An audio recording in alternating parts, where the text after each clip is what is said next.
Chapter 7. Stone Jungle. Viardin stood in the jungle of stone and lights, the metal carriages passing by on their strange black paths. The world he had entered was far different than the forests he had been raised in, a place still brimming with the primordial magics of ages long gone for the rest of creation. The world he looked at now was as barren of magic as a desert was of water. The lack of magic was a feeling so alien to him that it turned his stomach. Even in this world, devoid of magic, he could still feel the last glimmering fragments of it, shining like the dying coals of a fire.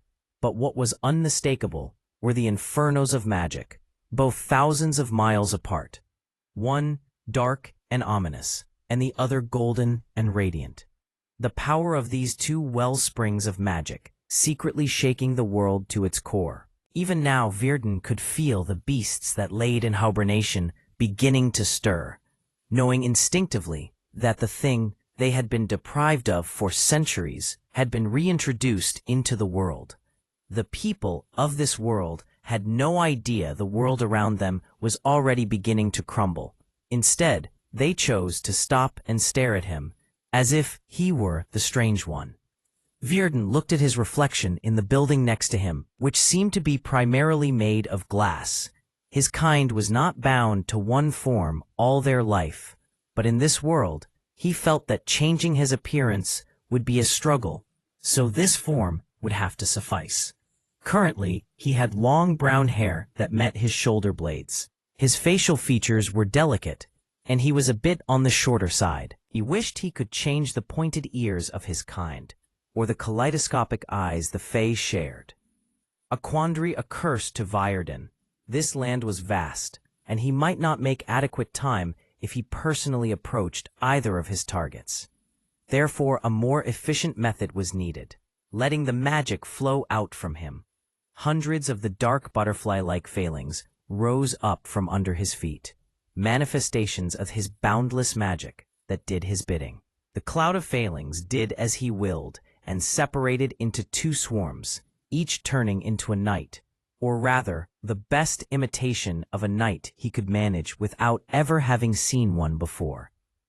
"I doubt it's perfect, or even adequate, but it will do," Viardin said to his creations. The stories he was told weren't specific, but he longed to forge a new tale to take back to his people. He was bound to the same rules his people always had been, for he felt them weighing upon him.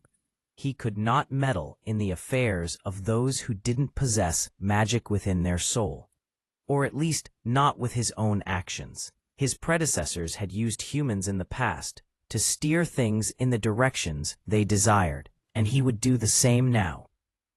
Go find those two. Find and challenge them.